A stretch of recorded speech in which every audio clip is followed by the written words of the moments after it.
Good evening, Xavier basketball fans. The RaGing X Report is here. It's December 23rd, 2019, 2 days out from that magic of Christmas. I am Jim Reeker, your host. We're here to talk about Xavier basketball. And let me bring in my good friend and analyst, Bill Gabriel. How are we doing tonight, Bill? I'm doing great, Jim. How are you? Doing really well. Just in our pre-conference there, talking about great weather. Some people don't like this weather around Christmas. I'll take it any day. I don't like the cold weather. I don't like the snow. So I'll take a 60-degree day in the middle of December anytime. So doing well. As are the Muskies, currently 11-2 as they finish up their non-conference schedule.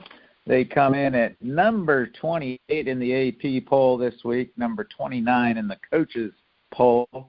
And I guess more importantly, even though we don't understand it, and I don't even try because Travis Steele says he doesn't understand it, I'm not going to try because he gets paid a lot more money than me to understand it. But they have a net of 51 this morning after a key victory over TCU. We will get to that, but first we will go back a little, not quite a week, to the Western Carolina game. Xavier 71, Western Carolina, I have 61. I don't think that was the score, was it? I thought they won by more than that. I might have the wrong score. But anyway, what was your take on the Western Carolina game? No Najee.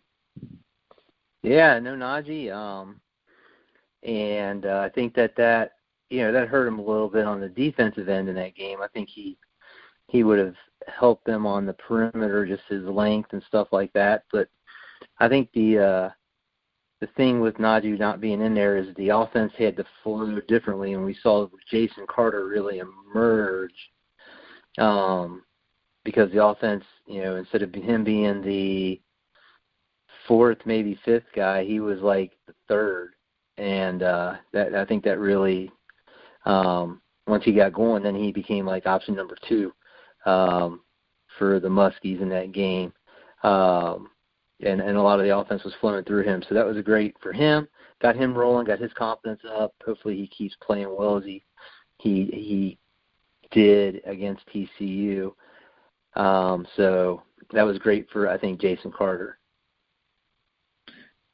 Yeah, I agree. And another player I thought had a great game, Quentin Gooden, 25 points, 4 for 4 from three-point line. I think he only had 3 turnovers. So that was really good to see a game like that out of Q.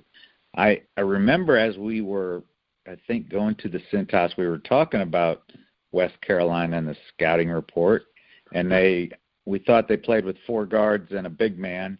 We said, well, Tyreek and the big man, but you had made the comment, I thought was interesting when we got there. You said there's nobody that's going to stop Najee. He should take over. Well, when we got there, he was not in the lineup, and we found out later that he had a one-day stomach virus, but was pretty ill and not able to play. Tyreek Jones didn't score a lot, but he still had 6 rebounds and 11 rebounds and 6 assists. So even though he called it a game that's still part of his funk, I thought he contributed. And Zach Fremantle, I guess we should just put in the Zach Fremantle mention because we bring him up every game now. I see this guy maybe being 6th man of the year. He was just named the Big East Freshman of the Week, but he had 13 points, and the thing that I really like, 5 for 5 from the free throw stripe.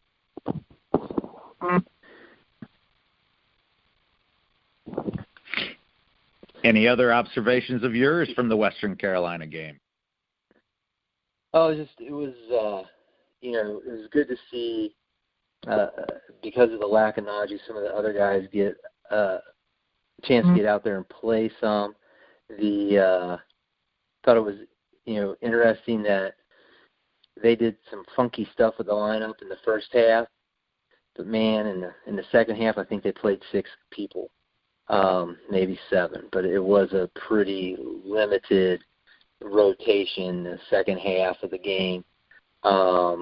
believe in the second half the only freshman who played was Zach Freemantle, and he's earned it. He's played so well, that was I think that was good because I think it got somebody else a little bit more comfortable being out there because he did get some extended minutes in that, and I believe we'll talk about that freshman when we discuss TCU.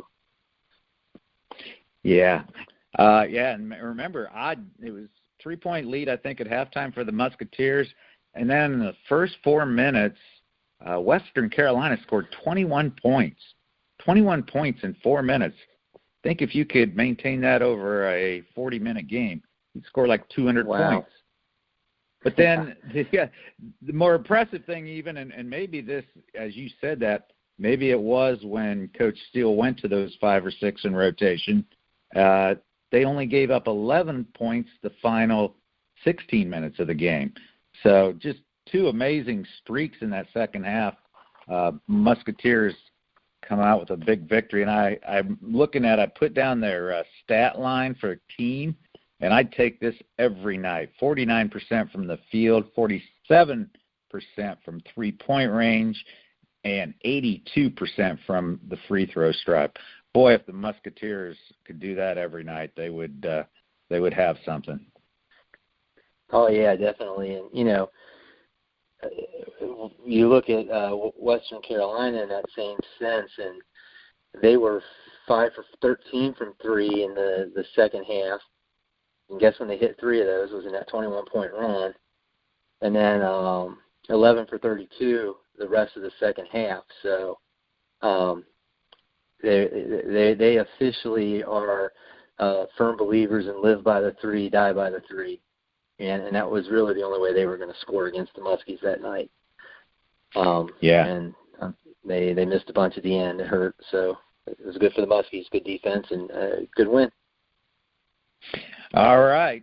My only other thought on that, as I was watching that game, Mark Prosser, the coach, I looked down a couple times and you could almost see Skip standing there. She had kind of the same body build, hair color, mannerisms, and again, that of course was a tribute to Skip Prosser. They made that game part of the Skip Prosser Classic and Prosser's Western Carolina Catamounts.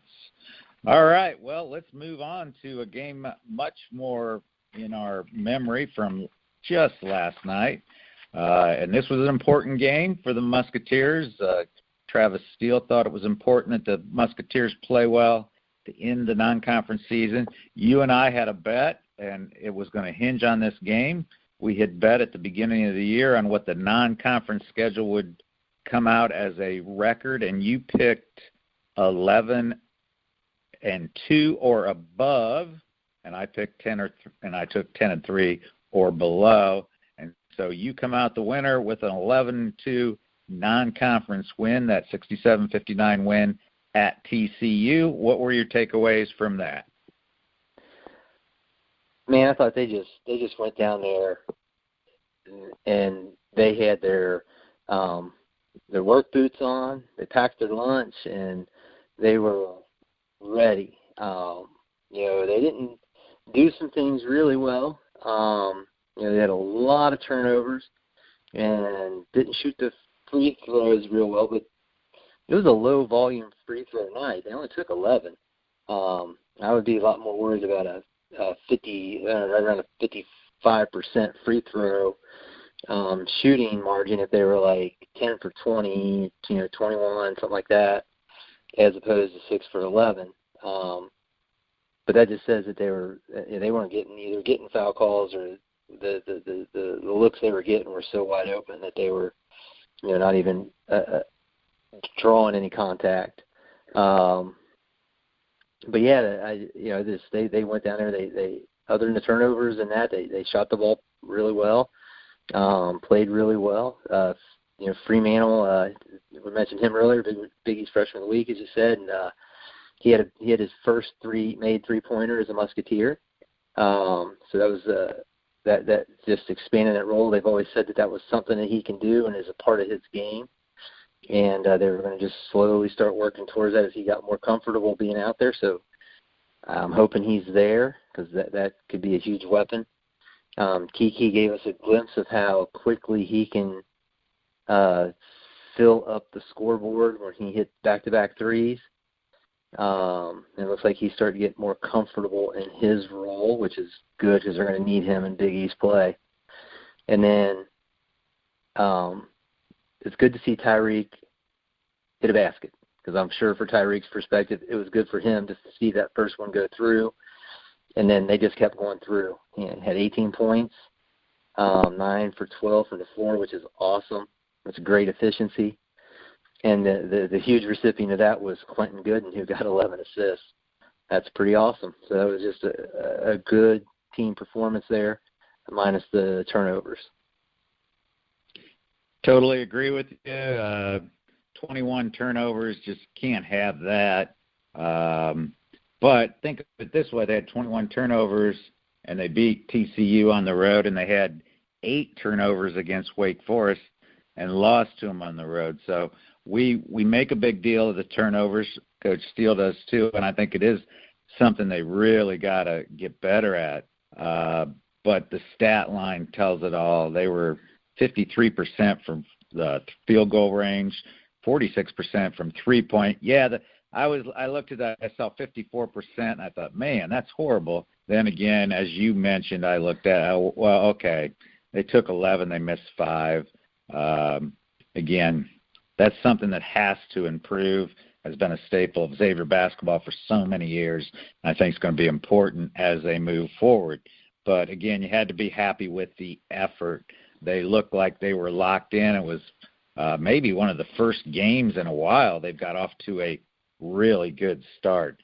And, Travis Steele says it, but it is true. It all starts with Tyreek Jones and Quentin Gooden. If they're on, if they're focused, I think the team feeds off of them, and they will go far. So it was good to see them both have excellent games. So we end the non-conference schedule. Any other comments or thoughts before we move forward tonight with the show?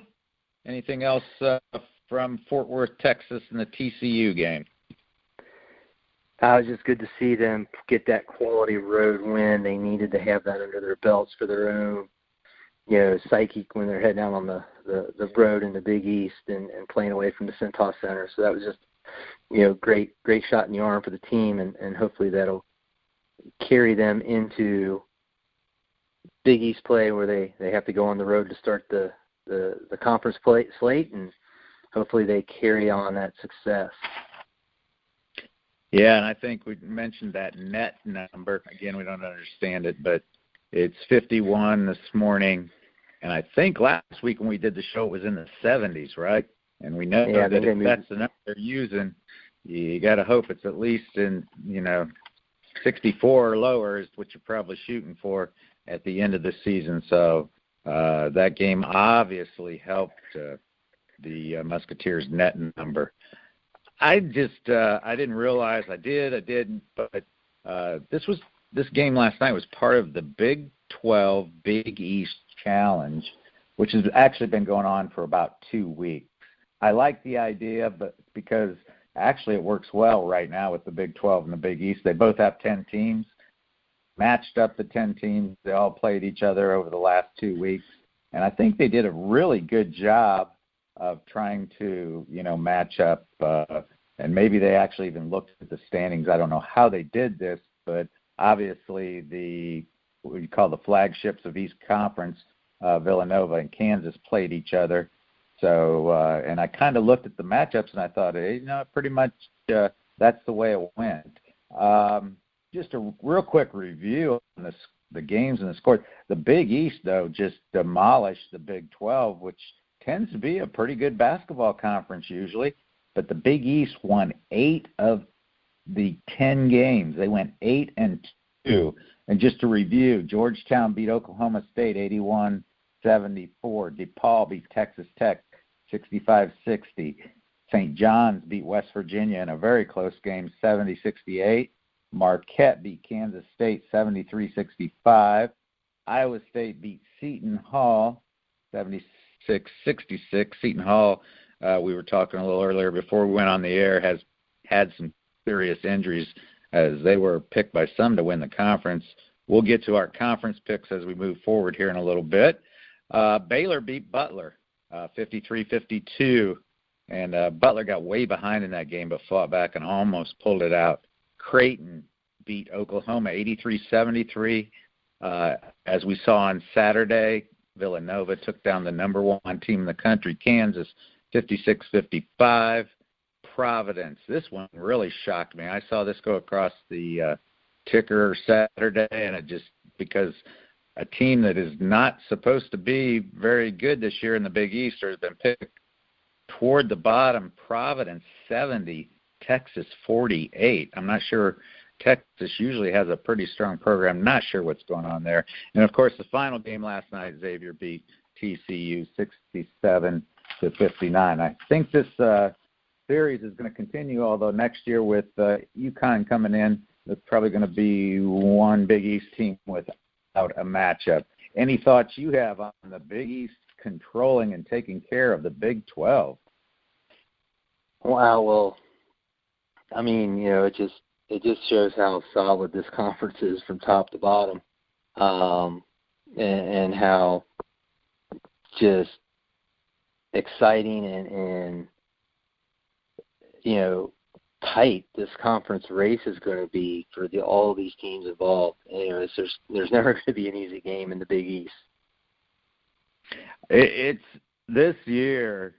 When I was preparing for tonight's show, I'm looking at this conference and I'm thinking, the word that kept coming to my mind was a bloodbath.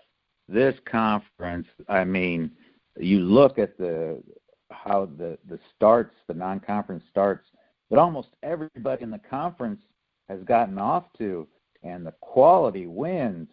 Oh my gosh, I think this might be the best year of the Big East since the reorganization and Xavier becoming part of it. So Bill and I are going to preview, just very briefly, kind of remind you of where each of the Big East teams are, or what the expectations are, what they've done so far this season. And just to remind you, last year, Villanova, of course, won it again. I think that's either 5 out of 6 or 6 out of 7 since the reorganization. Xavier, of course, winning it back a couple years ago. But just to remind Xavier fans, Xavier finished third last year. Third at 9-9. Remember, they had a strong finish, but they were tied with 3 other teams for third and actually missed out on the NCAA and went to the NIT. So, Bill, let's we can rotate back and forth. We've divided the teams up, so I'll let you go first. Pick one of your teams that you want to talk about, and I'll talk about one of mine, and we'll just cruise through the Big East. And then when we're done, we're going to do one of our competitions, 3 questions. Who will win the Big East? And question 2, if you don't pick Xavier to win it, where do you pick them to finish? And the third question, how many bids for the NCAA will the Big East get this year? So go ahead and pick one of the teams you were assigned and give us a little breakdown. Wow, well, I'll start with the to me is the most surprising Big East team record-wise of the group that you had me doing background on, which is the Providence Friars. They are surprisingly 7-6. They have currently the worst record of all the Big East teams in non-conference play, which is not necessarily their usual mode of operation. I was looking at, man, they had some losses that are just head scratchers. A home loss to Penn, 2 neutral court losses. One was to Long Beach State, the other was the College of Charleston.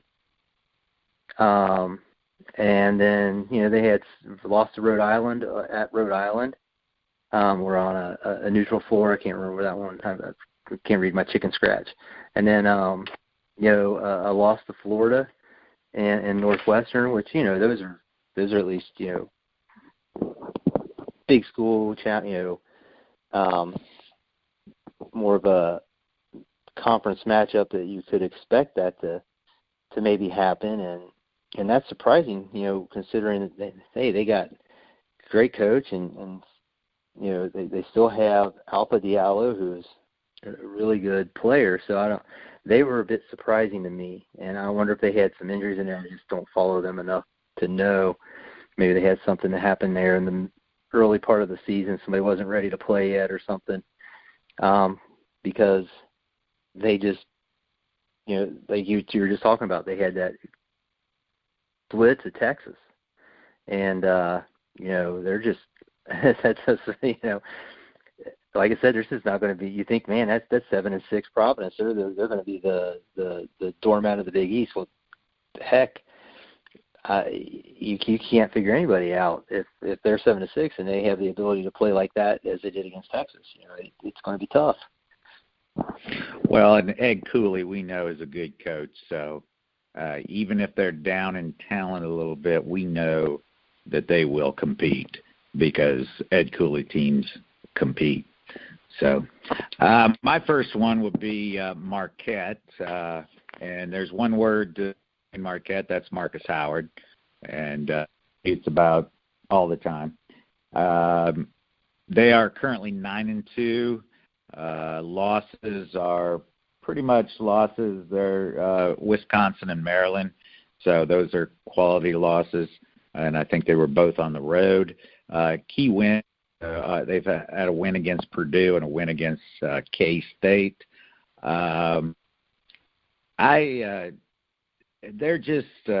Marcus Howard. And, of course, just to remind fans, the Hauser brothers both left. And my son actually is a Marquette graduate and a big Marquette fan. And his inside was that the Hausers left because they did not like playing with Marcus Howard. And when Marcus Howard decided that he was going to come back for his senior year, they didn't want to play another year with him. I guess it's a situation where there weren't enough basketballs. So both Hausers left. Sam Hauser actually went to Virginia. He has 1 year remaining. Joey Hauser has 2 years remaining, and he ended up at Michigan State. So they lost some offense there. They do have a transfer, Kobe McEwen, come in from Utah State, who's scoring a little bit, and Sakar Annam is back. He can score a little bit. But I've watched them play a couple times. They're going to be good. But you shut down Marcus Howard, and you can shut them down. If their 3-point shots aren't falling, he can score a lot, but again, if he's not scoring, I think they're easy to beat. All right, who you got next, Bill? The next team that I was surprised by their overall record is the Seton Hall Pirates. They come in at 8-4, which is second to the worst preseason record or prior to conference play record in the Big East. And man, they have played some teams. Their losses are to Michigan State, who's pretty good, Oregon, who is pretty good, Iowa State. That one was a surprise. I think that was during I think they had somebody hurt for that game, as well as they had a loss to Rutgers, who is decent Big Ten team, but nothing to get overly excited about. Not the same level as Michigan State. But then they turn around and they have win over Iowa State and Maryland. Now Maryland is a pretty good Big Ten team, so I think they're top 10. So Seton Hall is they're a little surprising there,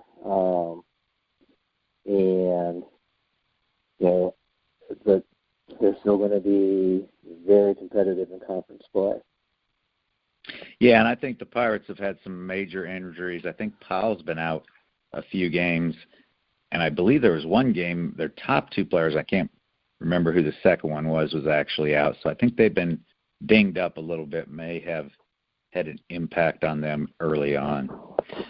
Well, my next team is probably the biggest surprise, although when I looked at it, did a little digging, and this is, fans got to be aware, DePaul. DePaul, I believe, is for real. DePaul is 12-1, and they have beaten Iowa, Boston College, Minnesota, Texas Tech, Northwestern. So they're not building up a bunch of victories over a bunch of directional schools. Their only loss came to a very tough Buffalo, who has been one of the top teams in the MAC in recent years. So I had to dig in. I'm thinking, well, what's going on there? Well, I'll give you a name. I hadn't heard this name until I did a little research because they're kind of flying under the radar. But Charlie Moore. Who is Charlie Moore? Well, Charlie Moore was the 2016 Illinois Mr. Basketball, and he is from Chicago. And he is leading them right now, averaging 16.5 points. He's a shooting guard, and he can light it up. And a little bit interesting, I thought, I never heard of this guy. Well, he ended up, actually he had committed to Memphis when he was in high school, then he decommitted, and he ended up in California, and I believe the coach left after his freshman year, so he left also, sat out a year, and transferred to Kansas. And last year he played at Kansas. And of course, Kansas usually has a star-studded roster. He didn't get a lot of playing time. His stats weren't very good. So he decided to leave Kansas. Well, he ended up back home in Chicago. That's where he's from, and at DePaul. And the reason he's allowed to play this year is the NCAA gave him a medical red shirt or medical, excuse, because his father is very ill. So he returned to Chicago to be close to his father, who has a serious illness. So he is leading the Blue Demons in scoring. And then they have Paul Reed and Jalen Butts, both of them returning back. And Paul Reed is a big man. He averages 15 points, 11 rebounds. Jalen Butts, and interesting, both those young men are from Fort Wayne, Indiana. I don't know if they were high school teammates or not, but they might have been. And Jalen Butts is adding 11 points a game. And they also have another transfer that just became eligible, Darius Hall from Arkansas. So, again, this is a team. This isn't your dad's. Well, it might be your dad's. It might be Ray Myers' DePaul Demons. You can't take them for granted. I think they're going to make some real noise and be a real problem this year in the Big East. Next up for you, Bill? Well, we're going to talk about a Big East team. It's had a not sure what happened event, but they had to dismiss a couple players at the early part of the preseason or the non-conference slate of games, the Georgetown Hoyas. Not sure what happened, but Coach Ewing decided that it was in the best interest of Georgetown and a couple of their players to part ways. And I think anytime you lose players, it hurts your team because you're used to doing something and now you got to do something different. So I'd say Georgetown had a bit of a adjustment period there as they got used to not having those young men as part of their rotation. And boy, I tell you, they're playing some good basketball though. They have basically a loss to Duke, which I don't know if there's anybody in college basketball who hasn't lost to Duke at least once. They're pretty good. And they got a loss to Penn State, who's also a pretty good basketball team this year. Lost to UNC Greensboro. That one they probably wish they had back, but I think that one happened right as they were in that flux of figuring out what was going on. May have a big win over Texas and Syracuse.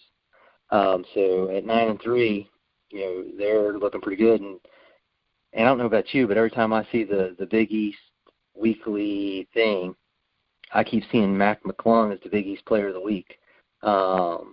He's been in a few times this year, and he's pretty good guard for them. And then, interestingly, they have a 7-foot center from a interesting place on the map, as we all remember Kerem Cantor, who was from Istanbul, Turkey. They have Omer Yurtseven, who's a 7-foot center from Istanbul, Turkey, and he is their leading scorer. So they got an inside-outside game going, and of course, we know Coach Ewing knows how to do the work down in the low post and coach those guys up for that. So I'd say that his influence is helping Omer be even more effective down low. So Georgetown's looking like they're going to be pretty tough, even despite the fact that they're had to dismiss a couple players. Yeah, and actually I think they dismissed 2, and I think 2 left on their own, which I thought, wow. But you do. I was thinking I had just read a story. Mac McClung. I was thinking he was a freshman last year, and supposedly is he's not very big. I think he's only like 6'2", but he's supposedly a phenomenal leaper and jumper and dunker. Supposedly there's highlight reels on his dunks that are unbelievable from when he was in high school. So, yeah, I'm sure Patrick Ewing, despite the problems, seems to be again pulling it together, and sometimes addition by subtraction, as they say. So not sure what was going on there. I think there were actually a couple crimes maybe committed but I think a couple of them left at their own accord. Not sure of all the details. Well, next up for me is Creighton. Creighton is, as I looked into them, Creighton is Creighton. They're currently 10-2. Losses, not a bad one. Michigan, of course, has a very good team under Juwan Howard this year. And then I think they lost in one of those tournaments to San Diego State. They have big wins over Oklahoma, as I've talked about in the Big 12 Big East Challenge. And just, I believe, last night or yesterday, they beat Arizona State at Arizona State. And looking into them, they are pretty much what Greg McDermott always says. He's got a bunch of guys that can shoot 3-point shots. Zagorowski's back. He's leading them with 18 points. Deshaun Alexander's averaging 16. Got a couple other guys at 14 and 13. So they're pretty much they're going to run it. They're going to pass around. They're going to shoot a lot of threes. And, of course, we know that anybody that has to go to Omaha, Nebraska to play Creighton is going to tough task. So I think they're going to be a tough team to be reckoned with. As always, tough out when you got to go to Omaha to play them. Up next for you? The St. John's Red Storm. The Red Storms comes in at 11-2. Their losses, you would call their bad losses, whatever key losses. Arizona State on a neutral floor and Vermont on a neutral floor. But then their key win is they beat Arizona. And so they're sitting at 11-2 to start their Big East play, and they are led by one of the top players in the Big East, Mustafa Heron. I think he's averaging like 25 a game for them. He is their Mr. Do Everything. guy to go to in crunch time. So they are definitely, playing really well and just typical St. John's, going to be a pretty good basketball team. Tough to beat their place, and got to look out for them when they're on the road. All right, next up for me, my last one is Butler. Butler is 11-1. They have beaten Minnesota, Missouri, Ole Miss, Florida, Purdue. Their only loss, a 1-point loss to Baylor at Baylor. This team has been playing very well, lights out, led by Kamir Baldwin at 14.8 points. You got Sean McDermott, 11.3, and Bryce Enzi, their big man, leading them in rebounds, almost 7 rebounds a game and 10 points. Butler, they played the Crossroads Classic in Indianapolis on Saturday, which are the 4 major teams in Indiana get together and play every year, and that being IU, Purdue, Butler, and IU, Purdue, Butler, and Notre Dame. Butler by far is the best team in Indiana and has been for a few years. And I text one of my buddies. I says, "Is it coaching?" He said, "Well, they've had 3 or 4 different coaches over the past 6, 7 years, so it isn't just one coach.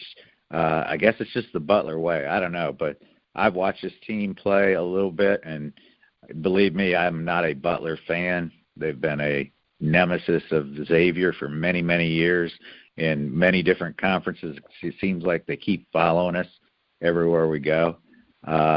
But I'm going to tell you right now, I'm impressed by the way this team is playing, and I think they're going to be a team to be reckoned with this year. So I think that leaves our next opponent, so we can kind of cover them as kind of a preview of upcoming attractions. A little time off, and will be a week from tonight, I believe, and the Musketeers hit the court again, and that'll be our favorite Villanova Wildcats. Oh, yeah. Get to head to Philly for first conference game on the road for the Musketeers. And in true Villanova fashion, you're rolling in to take on the team that's number 7 in the RPI, number 14 in the coaches poll, number 18 in the AP poll, coming off a win of what was then number 1 Kansas. And although their losses, they have a bad loss to Ohio State at Ohio State. But about 30 points, wasn't it? Yeah, it's 25, I think. But, yeah, Ohio State's turned out to be a pretty good basketball team. And then they got a loss to Baylor. And Baylor has played a lot of Big East teams this year. And then, obviously, the key win, Kansas at home. They're going to be good. The Big East is still their conference until proven otherwise. And they're going to try to set that tone starting Monday night when Xavier shows up. So they better be they better have their work boots back on and pack their lunch and get ready to go after it, because it's going to be a good one. Villanova's a pretty balanced team. They're led by Sadiq Bey at 15.5 points per game. Colin Gillespie at 14.2 points per game. And then they just have a nice, it's just like 2-point drop, each guy leading score, next leading scorer. So they got some nice balance, as they usually do. Playing, anywhere from 9 to 10 guys. So, they're going to be solid. They're going to be well coached. You're not going to surprise them with anything. You just have to go and beat them. And that's going to be a tough task to go to their place and pull that off for the Muskies. hopefully they can go up there and play well and come home with a W. But, man, have they pulled one off yet at Philadelphia?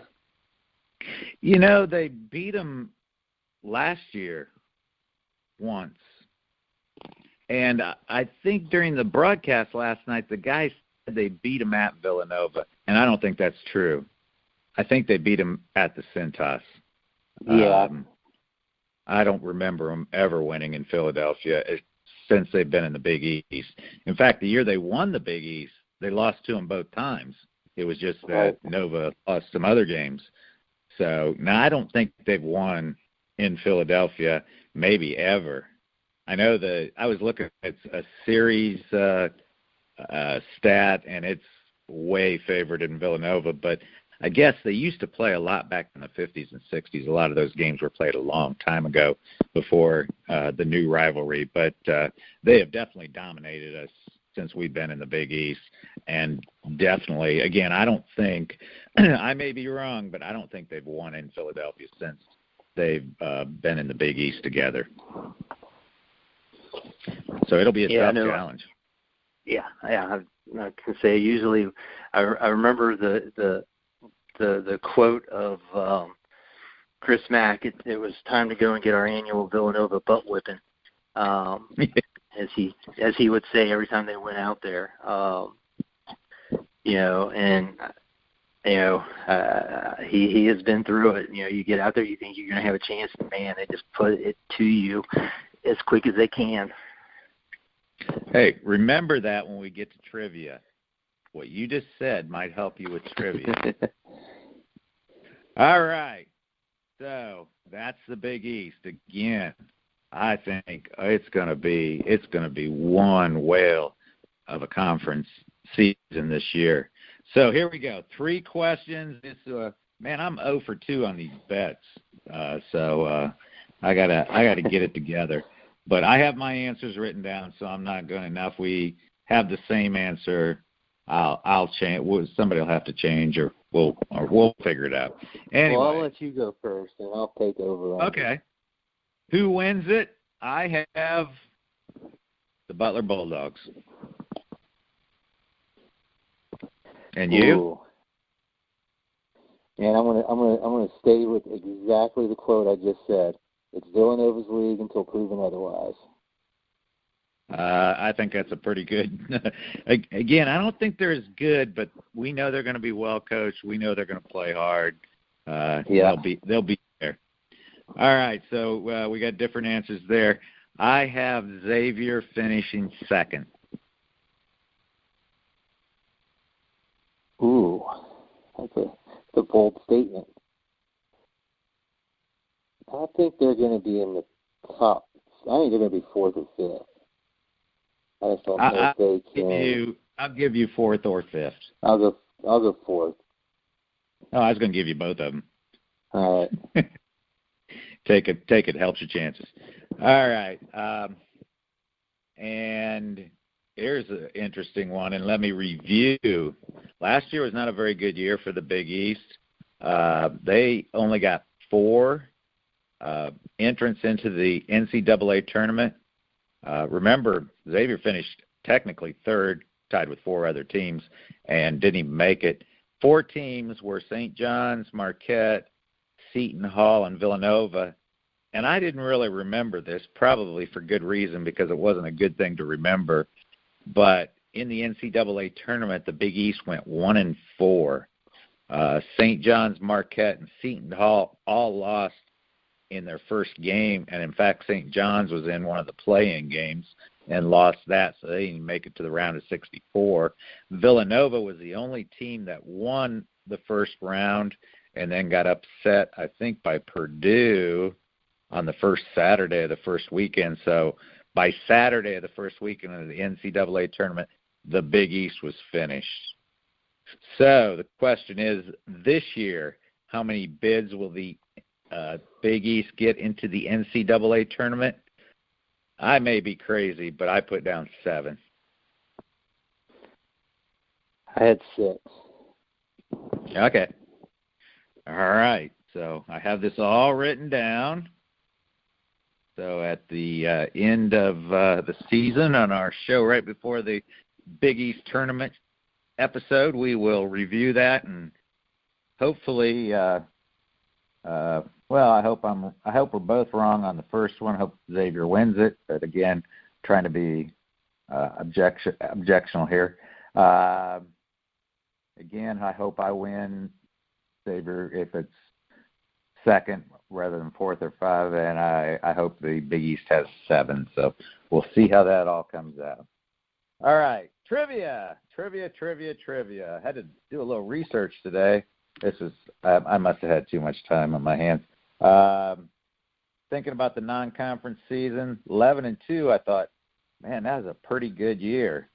What was the best non-conference records that the Xavier Musketeers have had in the regular season? And they were undefeated 2 years. Now, they were undefeated in 1922-23 season because they weren't in a conference, so all their games were non-conference, and they played 2, and they won both of them. So in 1922-23, they were undefeated in the non-conference season under Joe Meyer, 2-0.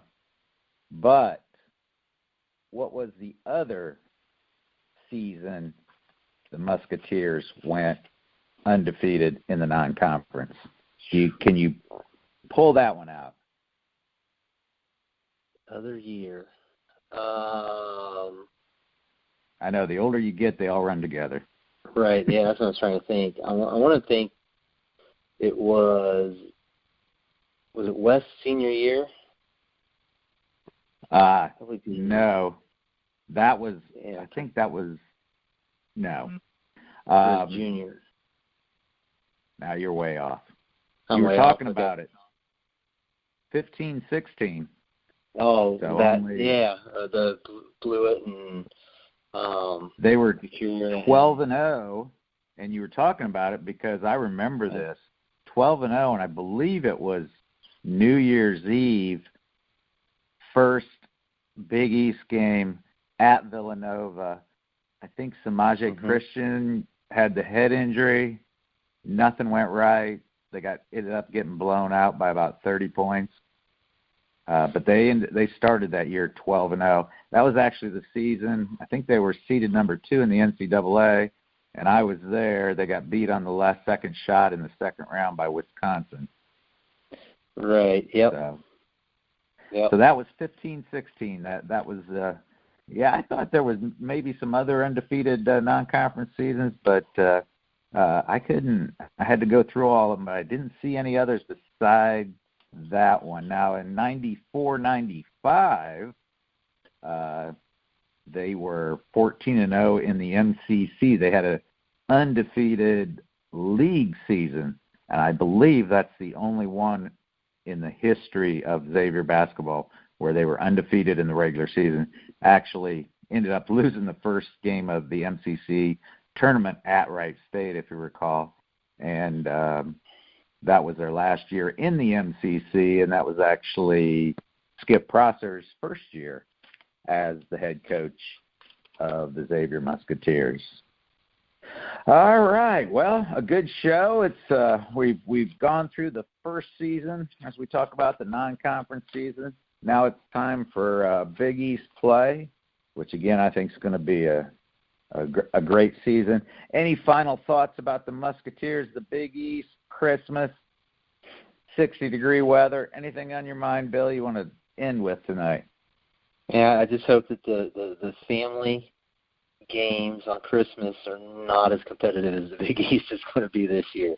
Wow, it's going to be fun to watch. It sure is, and we hope that the Musketeers can hold up their end. So we'll wish you all a Merry Christmas. Thank my good pastor and the Grueling Truth Network for putting us out there. Thank you all for listening to us. We'll probably be back, I'm going to guess, maybe New Year's Eve. Maybe we'll have a show maybe that morning or something to talk about the Villanova game and get ready for the St. John's game, the first home game. So as always, we'll end it by saying, go Muskies. Go Muskies.